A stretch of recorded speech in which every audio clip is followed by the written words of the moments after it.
It was 7:58 on a Monday morning, and I was still holding my coffee, still had my coat on, when security stopped me at the elevator bank and asked me to come with them instead of going up to my floor. "There's been an incident," the guard said, not meeting my eyes. "IT needs to talk to you before you access any systems." I laughed, actually laughed, a short, confused sound, because I genuinely thought it was a mistake, a badge glitch, a scheduling mix-up, something that would get sorted out in 10 minutes with an apologetic shrug from someone in IT. It was not a mistake, and it did not get sorted out in 10 minutes. By the time I sat down in a small conference room with our head of IT, our director of compliance, and a lawyer I had never seen before in my life, I understood that something very serious had happened over the weekend, and that, for reasons nobody had explained to me yet, everyone in that room believed I was the one who'd done it. If you like a story that keeps you guessing until the very last minute, stay with me on this one, because I promise you, the person you think did this is not the person who actually did. Hit subscribe now, because you're going to want to see how this ends. And tell me in the comments, have you ever been blamed for something you didn't do, at work or anywhere else? My name is Dana.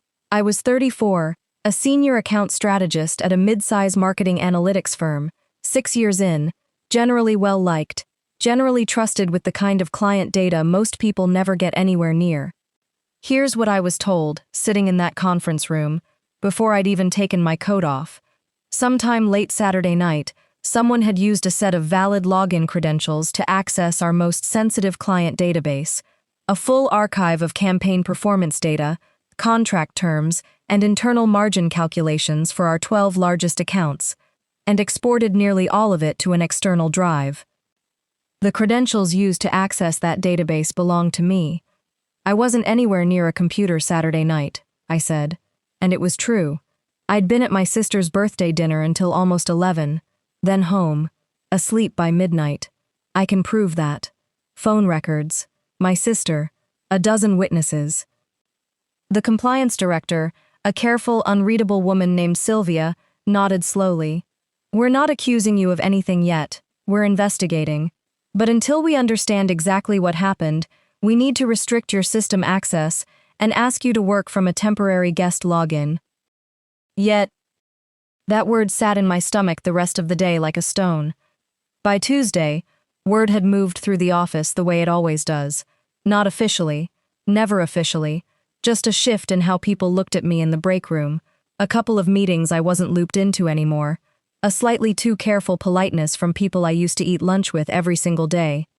Nobody said the word suspect to my face. I didn't need them to. I could feel it in every conversation that ended half a beat too quickly when I walked up. Here's the part that made it so much worse than a simple accusation. I wasn't given access to the actual evidence. I asked Sylvia directly, twice, to see the access logs, the specific timestamp, the specific IP address, anything that would let me understand how my credentials had supposedly been used while I was demonstrably somewhere else. "That's part of an active investigation," she told me both times, with the same careful, practiced calm. "I can't share investigative details with the subject of the review." The subject of the review. Not a colleague we're trying to clear. The subject. I want to be honest with you about what that week actually felt like, because I think this is the part people underestimate when they imagine themselves in this situation. It wasn't dramatic. There was no shouting, no dramatic confrontation, no villain monologuing at me across a desk. It was just a slow, suffocating kind of isolation, invitations quietly stopping, eye contact quietly shortening, a version of me existing in that building that I had no ability to correct because nobody would show me what evidence they thought they had. By Thursday, I'd stopped waiting for someone else to clear my name and started trying to figure out how to do it myself.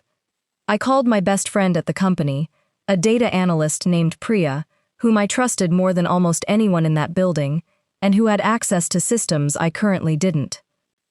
"I need to understand what actually got exported," I told her, quietly, over coffee 2 blocks from the office where nobody from work would see us. Not for revenge, just so I know what I'm actually defending myself against. Priya went quiet for a second. I can pull some of it, carefully. But Dana, if this comes back on me too, I need you to understand what that costs me. I know, I said. I wouldn't ask if I had another way. She helped me anyway. That decision mattered more than either of us understood yet. Priya got back to me 2 days later with a partial access log. Not the full investigative file, but enough metadata to see the shape of what had happened. The login had come from an IP address associated with a co-working space across town. Not my apartment, not the office. Somewhere neither of us recognized immediately. The access had happened at 11:47 p.m. Saturday night, using credentials that, on paper, were mine. Credentials aren't the same as a person, Priya said, tapping the printout. Someone had your login. That's not the same as someone being you. I thought immediately of one person, a coworker named Marcus, an account manager on a rival team who'd lost a major client pitch to me 6 months earlier and had been noticeably cold ever since. It fit almost too well. Motive, timing, the exact kind of quiet resentment that curdles into something worse when nobody addresses it directly. I spent the better part of a weekend convinced it was Marcus. I even found a Saturday night social media post of his, geotagged near that same part of town, and for about 18 hours, I was completely certain I'd solved it. I was wrong, and the way I found out I was wrong is the part of this story that actually matters. I brought what I had to Priya, half convinced, already building the confrontation in my head. She looked at the geotag, looked at the login timestamp, and then did something I hadn't thought to do. She cross-referenced the co-working space's public booking calendar, which, because it was a shared space that rented conference rooms by the hour, happened to be visible if you knew where to look. Marcus's post was at a bar 3 blocks from that co-working space, she said slowly. Not inside it. And look, the booking calendar shows a private room reserved that exact night, 11 to 1 a.m., under a name that isn't his. The name on the booking was a company I didn't recognize. A generic-sounding consulting name, the kind you'd invent if you didn't want your real one showing up anywhere. I sat with that for a long time. It wasn't Marcus. Whoever this was had planned it carefully enough to book a private room under a fake company name, specifically so a login trail would lead nowhere obvious if anyone went looking. That level of care told me something important. Whoever did this wasn't reacting emotionally to losing a client pitch. They were protecting something much bigger than a bruised ego. I asked Priya the question that had been sitting underneath everything else for a week. What was actually in that export? Not just client data. All of it. Every file that got touched. She went quiet again, the way she did right before telling me something she didn't want to have to say. There's one thing that doesn't fit the pattern. Most of what got exported was client performance data, the stuff that would matter if someone was selling it to a competitor. But there's also a folder of internal expense reconciliations, older ones, going back almost 2 years. Client data being stolen made sense as corporate espionage.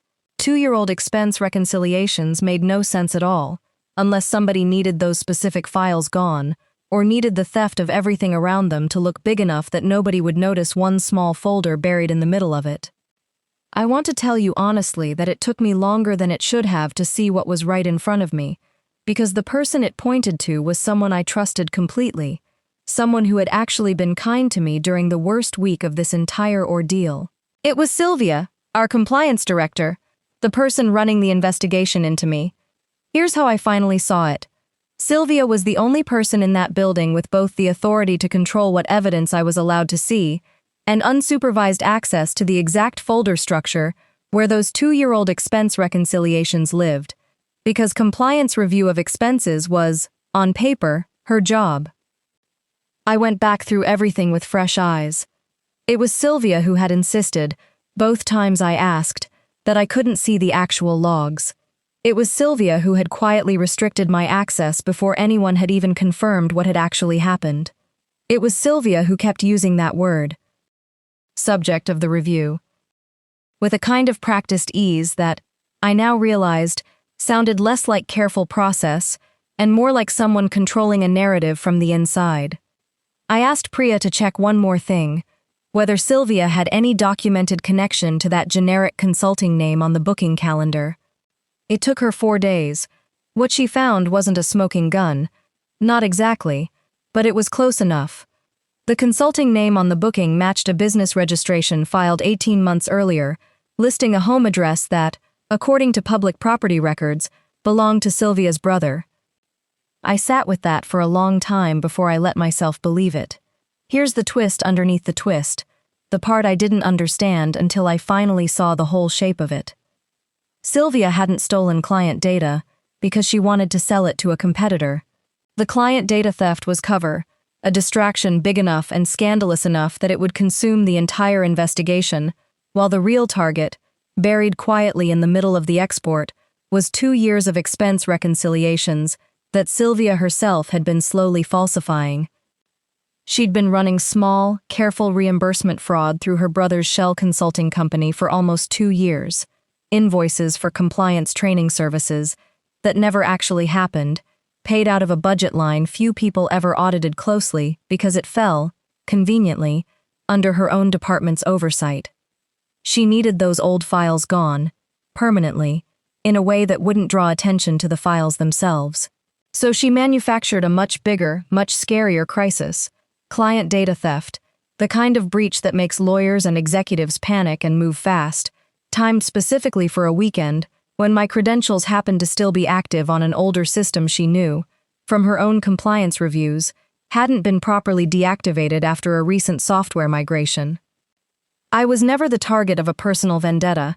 I was a convenient, plausible name attached to a login vulnerability she already knew existed, because using my credentials meant the investigation would focus entirely on me, instead of on the quiet folder sitting 2 directories deeper in the same export.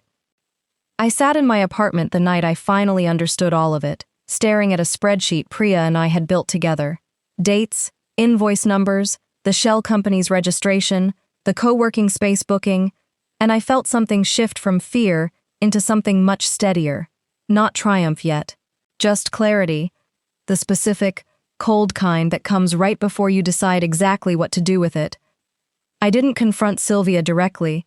I'd learned enough by that point to know that confronting the person controlling the investigation, alone, with no formal record, was exactly how this kind of thing quietly disappears. Instead, Priya and I built a single, clean document. Every piece of evidence, dated, sourced, cross-referenced, with absolutely no speculation beyond what the paper trail actually supported, and I requested a meeting with our CEO directly, bypassing Sylvia's department entirely, citing my legal right to see the evidence in an investigation naming me as a subject. The CEO, a measured man named Richard who I'd spoken to maybe 5 times in 6 years, read through the document in near silence for almost 10 minutes while I sat across from him, saying nothing, letting the pages do exactly what they needed to do. "This shell company," he said finally, tapping the registration page. "You're certain about this address?" "It's a public record," I said. "Anyone can verify it in 5 minutes." He was quiet for another long moment. Then he picked up his phone and asked his assistant to get Sylvia and our general counsel into the room within the hour. I want to tell you I felt triumphant sitting there waiting. Mostly, I just felt tired. The specific exhaustion of finally putting down something heavy you've been carrying alone for 3 straight weeks. Sylvia walked in composed, the same careful calm she'd used on me in that first conference room 3 weeks earlier. That composure lasted almost exactly as long as it took Richard to slide the shell company registration across the table. "I want you to look at this," he said, "and then explain to me why your brother's business address matches a co-working space booking, made the same night my senior strategist's credentials were used in a breach you've spent 3 weeks investigating her for." I watched something in Sylvia's face do what Blake's had done on a very different call, weeks earlier in a very different story. That same specific crack, the moment a system that had been running perfectly finally hits a wall it never had to face before. "I can explain the booking," she started. "Explain the 18 months of invoices for compliance training that never happened too while you're at it," Richard said, and I realized, watching him, that he'd had someone quietly pull the expense records the moment I'd left his office with my document. He hadn't waited for the meeting to start verifying it himself. Sylvia didn't have an explanation that survived the room. I won't pretend I know exactly what happened to her after that meeting. Legal matters like that don't get discussed with people like me, and honestly, by that point, I didn't need to know. I'd gotten what I actually came for, the full record, cleared, my name formally removed from the investigation in writing, and an apology from Richard that was awkward but genuine, delivered without anyone trying to smooth it into something smaller than it was. Here's what actually stayed with me, more than the relief of being cleared. For 3 weeks, I was isolated by silence. I had no ability to correct, because the person controlling what evidence I was allowed to see was the same person who needed me distracted, blamed, and quiet. That's a very specific, very deliberate kind of trap, and the only reason I got out of it wasn't outrage. It was patience, and one good friend willing to take a real risk to help me look at something clearly instead of emotionally. I want to be honest about something else too. I got lucky that Priya was willing to help me, and I got lucky that public records existed to verify what we found. Not everyone in this exact situation has both of those things available to them. If you're ever genuinely accused of something you didn't do at work, the single most useful thing you can do early is document everything. Dates, conversations, anything you're told and anything you're denied. Because clarity, when it finally arrives, needs something solid underneath it to actually hold up. The person I suspected first wasn't the person who did it. The person I trusted most, besides Priya, was. I don't think that's a coincidence specific to my story. I think it's usually true. The people positioned to hurt you quietly are rarely the ones who look like villains at first glance. They're the ones controlling the version of events you're allowed to see. Has anything like this ever happened to you? Blamed for something, kept in the dark, only to find out later who was really behind it? Tell me in the comments exactly how it unraveled for you. I read every single one, and I promise, this room is full of people who've sat exactly where I sat. If this story kept you guessing, hit subscribe. The next one might twist somewhere you really don't expect.